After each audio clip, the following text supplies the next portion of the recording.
I feel that we need to teach all persons in the world to remember whose shoulders he or she is standing on.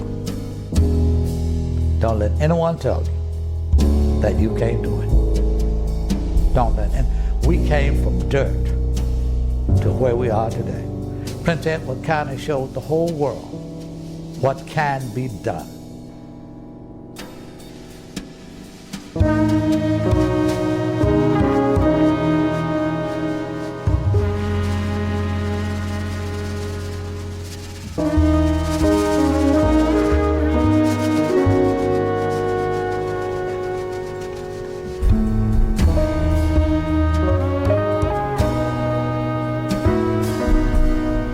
Good evening. Good evening. Thank you. In 1951, John Stokes, along with 19 fellow students, led a strike for equal facilities at their high school in Prince Edward County, Farmville, Virginia. The strike became an important part of the education desegregation movement in the United States. As a result of his actions, Mr. Stokes became a plaintiff in the landmark case of Brown versus Board of Education. Brown v. Board is not just Brown. Brown versus Board of Education included 5 cases, ladies and gentlemen. Washington, D.C. was one of the cases. Delaware was a case. Clarendon, South Carolina was another case. Another case was Topeka, Kansas. And the last case was Davis versus Prince Edward County, Farmville, Virginia. That's our case. We were operating under Plessy versus Ferguson. And Plessy versus Ferguson said, separate but what? I can't hear you. I can't hear you. Thank you. Said separate but equal. Living in Farmville, you know there's a very strong sense of history, and you know there's a strong connection to the past. We're not only at the site of a case in Brown v. Board, we're also the county that's the last major battle between the Army of the Potomac and the Army of Northern Virginia. And yes, the Civil War dragged on for some time after Appomattox, but pretty much, I think scholars recognize today, the last breath of the Confederate States of America was in Prince Edward County. And the surrender, of course, happened a county over in Appomattox. I think that played very much into the case here in Prince Edward. While the culture of the past began to fade, many residents who grew up in Farmville, both black and white, carried out their daily lives struggling with racial inequalities of the past. When I came up, there was a certain, quote, place, unquote, that whites and blacks had as far as segregation is concerned. There are people who think in this area that we are hostile, we have chips on our shoulders, we need to forget about it already, it's all over. It's not. And if they don't live it, let me say, they might live it, but they're looking through a different lens. 7 months into the job, I had no idea about the history of Farmville in Prince Edward County. No idea at all. Even though I'd been at Hampton-Sydney 6 miles down the road for 4 years, no mention, no idea. I think if I had known the history, there's no way I would have applied for a job at this newspaper, given the role, the key role that this newspaper played in leading this community to embrace massive resistance. You see, when the students walked out of school on the 23rd of April, 1951, they followed a group of 20 students. 20 students pulled 450 plus students out of school.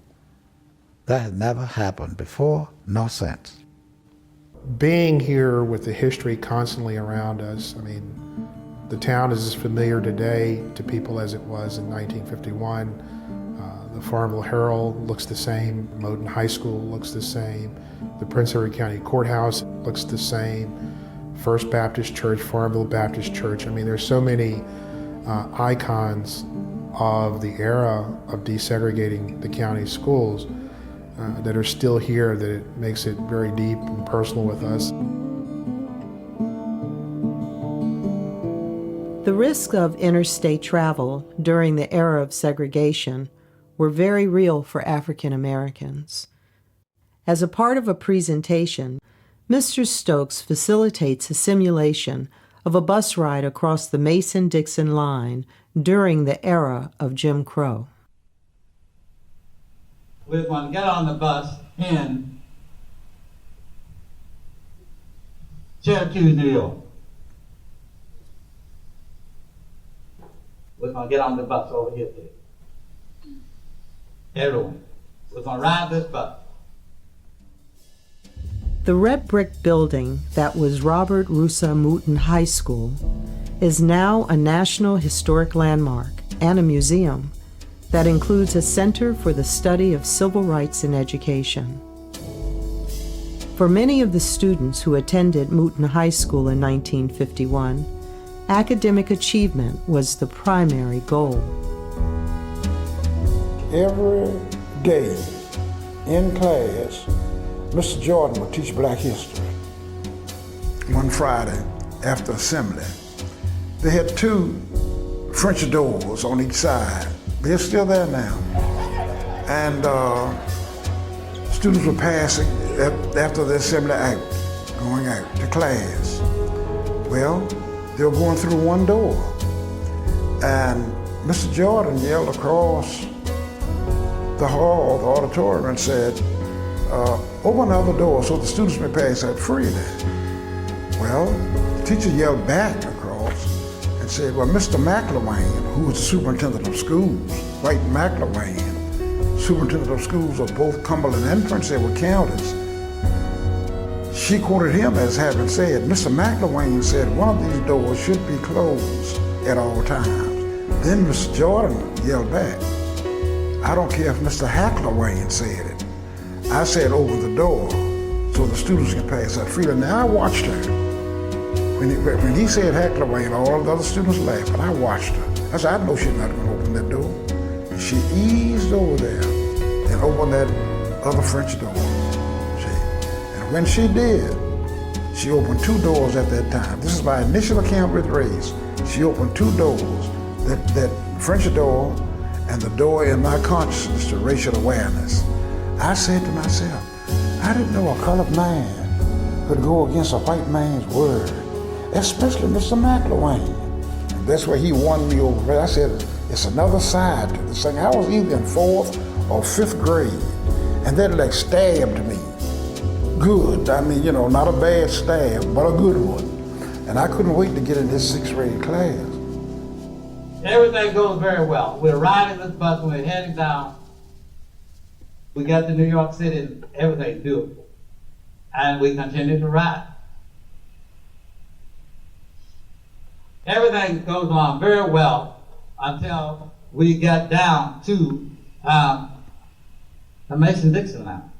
They've drawn a line, and they actually put markers down that would separate the North from the South. And that Mason-Dixon line represented Jim Crow or segregation. So, let's see what's going to happen. The school building was extremely inferior compared to the schools built for whites in Farmville.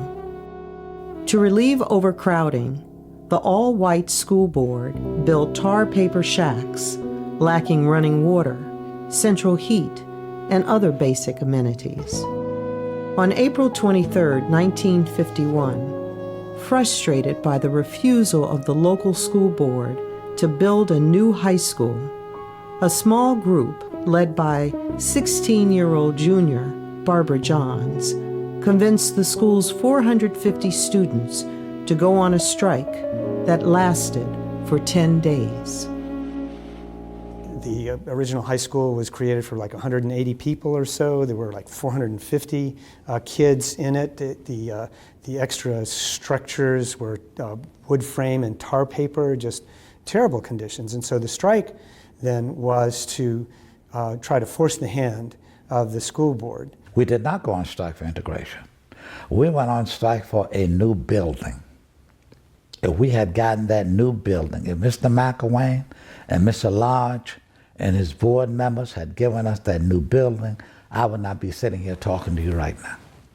But they did not respect us enough to understand that we could see, we could smell, we could hear, and we could evaluate the fact that we were being programmed for failure.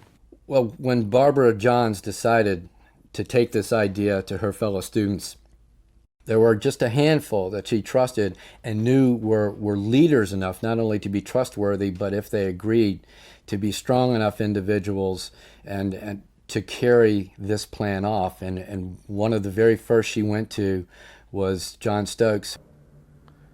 The student leaders at Moton in the 10th, 11th, 12th grade had enough understanding of the basics of citizenship, of civics, to understand how to advocate for change. And it was a strange movement. It was not, and you think about the nature of school, that's why they tricked the principal to go downtown. It was not a movement wherein the students met from time to time. And it was structured so that it was done in secrecy. We came into the auditorium that day because we thought it was a regular assembly. And then when we got into the auditorium, there was Barbara on the stage. It was divine intervention to follow her instructions that we were to leave and we were to stay out for 10 days. It was more than just a person getting up speaking. With the principal here, he would have broken it up himself. Y'all go back to class. We obeyed him. See, he carried a big psychological stick, and academic stick, intellectual baseball bat. That way Mr. Jones was. That's why he was tricked out of the bit. He was no weakling. Somebody we could have auto paid attention to Jones. Man, let's have an assembly. No, we couldn't do that. But the first thing to do to get him out, that was a procedure. Trick him downtown. We were on strike. The power structure, white power structure, really didn't care that much that we were on strike. The main thing the superintendent said to us was, I'm more worried about the monies we were losing by you being on strike than anything else. And we knew when we went to him that he was just a figurehead, but we had to use protocol. We knew when we went to him that the NAACP would be getting a letter the next day. So we knew that at that particular time that Mr. McElwain was just treading water, trying to find time to put pressure on us to go back to school. If one student had gone in that school, the strike would have been broken, but not a person into that building. The students, when they went on strike, first spoke at the local level. They spoke first to their school board chair and to the superintendent. They wanted a redress of grievances at the local level, and they wanted the school superintendent to satisfy that. School superintendent said no. We all met at First Baptist Church in the basement, and the one meeting that everyone was called to, there was, the church was packed. You couldn't get any more people in. They were standing all around. And that's when they came down from the NAACP. They then spoke locally with their NAACP, Reverend Griffin, branch leadership at the local level, who connected them then with state leadership, Oliver Hill, and Spotswood Robinson and Martin A. Martin. And of course, Hill, Robinson, and Martin then coordinated with national leadership, Thurgood Marshall. By 1951, the NAACP, under the leadership of Thurgood Marshall, had decided to stop pursuing equalization suits. In other words, they had decided to go, I guess you could say, for the jugular, and that is the sense that the very idea of separate but equal was a violation of the Equal Protection Clause. You never had separate but equal. Separate can never be equal. We as a nation cannot afford to make that happen. But we think equality can be possible if we are to say to citizens, everything that the citizenry has built, this entire educational infrastructure, should be available to all eligible citizens, all school-age children. So it's not about building new systems to maintain segregation. It's about taking the existing systems we have and opening the doors to all of our students. And it's just a masterful argument, and the students agree with it in very short order and are quite capable of reformulating their grievance from one of give us a new school to give us access to what you've already built. We get to Washington, D.C. And when we get to Washington, D.C., we have to change buses. Get on this bus, please.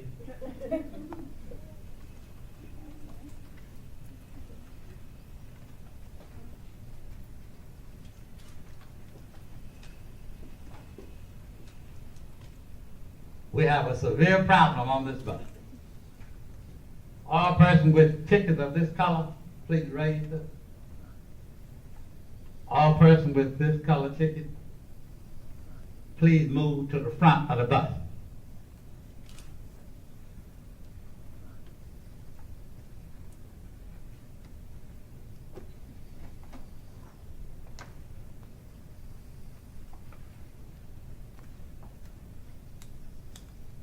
These two individuals, hold your tickets up, please. Yes. Do we have a problem there, ladies and gentlemen? Dr. White, tell them what the problem is, please. They can't sit together. Oh, he said they can't sit together. But why not? They paid the same price for the ticket. But he's right. According to Plessy versus Ferguson, we could not sit together. So who has to move?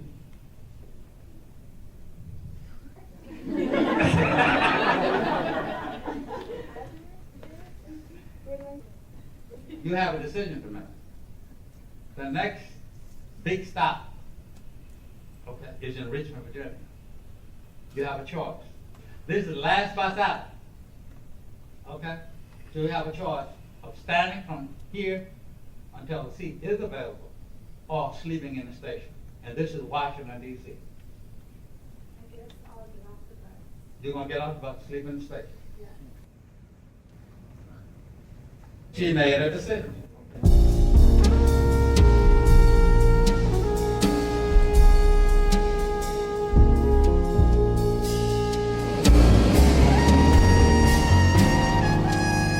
While some Americans look forward to the decision that would grant educational equality, the victory of the U.S. Supreme Court ruling was a hollow one in Farmville. Virginia state leaders responded to the Supreme Court ruling, which mandated public school desegregation with an official policy of massive resistance. The School Board of Supervisors voted to close all public schools in Prince Edward County rather than integrate them. The events in Farmville following the student strike of 1951 prompted many questions. What is constitutional? What is American? How do we as citizens allow for change? And at what cost? More than 1,700 African American children in the county were left entirely without schools to attend.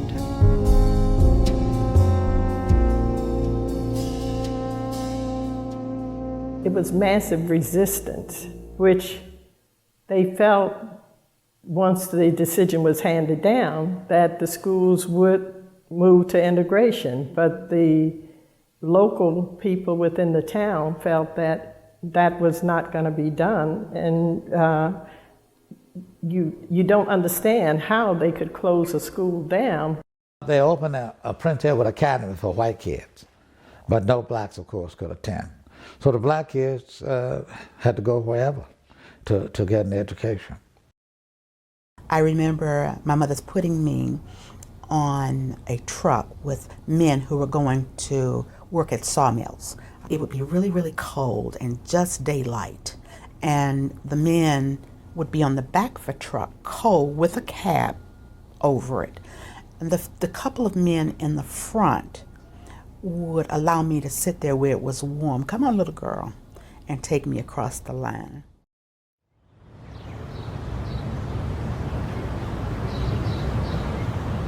Black codes are the codes of laws that are addressing relationships between whites and blacks in the South in the absence of slavery. And they're written right after the Civil War, in the 1870s or so, and then going throughout the period, the end of the 19th century, up through well into the 20th century.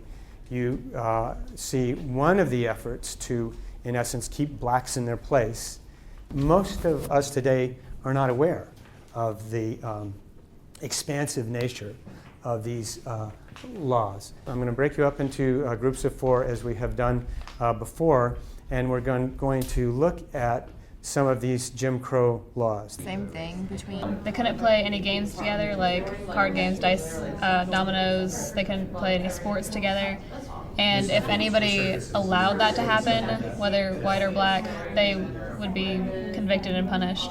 And then in North Carolina in 1947, it said that there have to be separate burial lots for white and for black. And like if it's already been established as a white lot, then there can't be any black people buried there. And it has to, once it's like been established as one or the other, it can't change. This picture captures exactly what goes on with the concept of separate but equal. You see we have separate water fountains. Can you tell what the difference is? Can you tell that there's a difference between these water fountains? Langston Hughes told a story and wrote a poem about a little black girl whose parents had left the South and moved to a northern city in search of a better life. The child was taken to a carnival. While there, she wanted to ride on the merry-go-round. This is what she said. "Where's the Jim Crow section of this merry-go-round, mister? 'Cause I want to ride. Down south where I come from, white and color can't sit side by side. Down south on the train, there's a Jim Crow car. On the bus, we are put in the back. But there ain't no back to a merry-go-round, mister. Where's the horse for a child that's black?" He was history walking, history alive, and he told me how he had kept that bottled up inside. He wouldn't talk to anybody about it. There's one thing for you and I to conduct research, which is how I found out what occurred during massive resistance in 1951, etc., closing of schools, desegregation, the laws, civil rights. It's something quite different for him because he lived through it. And he lived in an area that suffered so greatly as a result of, I don't have the strongest word, but I'll have to say a result of hate. Way of life, hate. As things in Prince Edward County began to percolate, as blacks and whites worked together and the Moton Museum came to be, and other things began to happen that were meant to address massive resistance and to try and heal the wounds, he just said it absolutely liberated him. And now I have a hard time getting my friend on the phone because he's constantly on the go all across America, justifiably telling the story of the American history that was made. After graduating from college in 1959, Mr. Stokes moved to Maryland and worked in the Baltimore City public school system as a teacher and administrator for over 40 years, retiring as a principal in 1994. They never sent me to a school that was refined. They had always sent me to a school that was filthy and dirty. It would always resonate within my mind that the people are still there who are trying to program us for failure. They're not where they were in Prince Edward County, but they're still there trying to prevent us from achieving. I use that as a motivation to assist my teachers and the staff to raise the standards to another level. The Call Me Mr. program was created in 2004 to recruit, train, certify, and secure employment for African American men as teachers in South Carolina's public elementary schools. Well, I liked that he used an actual, like a model, an experiment with the people in there, because it further illustrated and helps people, physically see some of the struggles that he had to go through in his day. And instead of him going up and talking about it and people actually seeing it and participating in it, I think that it sunk in a little bit deeper. You are the new breed of teachers that Mr. Stokes was fighting for. He lives within our lifetime, and it truly is an honor to have him here. And what I would ask Mr. Stokes to do is help us understand what it means from your perspective to have these 18, 19, 20-year-olds dedicate themselves to being teachers, especially at the elementary school level, and in some cases middle school level, in South Carolina. Once you step out from beneath your parents' tutelage in college, you're going to be under the microscope. They're going to look at you for leadership. And don't take it lightly when people say, oh, you're just an elementary school person. Don't take it lightly. You are molding the lives of children for generations to come. You have one of the most important jobs in the world. I know. I lived it for 40-some years. On the front of the Prince Edward County Courthouse, the following public statement is permanently displayed. Now, therefore be it resolved that we, the undersigned members of the Prince Edward County Board of Supervisors, believe that the closing of public schools in our county from 1959 to 1964 was wrong. And we grieve for the way lives were forever changed, for the pain that was caused, and for how those locked doors shuttered opportunities and barricaded the dreams our children had for their own lifetimes, and for all wounds known and unknown. We regret those past actions.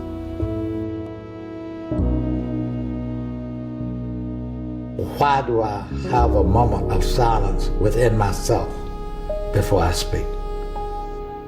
Number one, I'm thanking God for permitting me to be able to share historical data with the culture in which I find myself a part. I feel blessed. I'm doing it to ask God to clear my mind so that the listener will hear my message, and the listener will not see John Stokes standing up here, but the listener will see a messenger on a mission. And I ask him for guidance as I'm standing up there.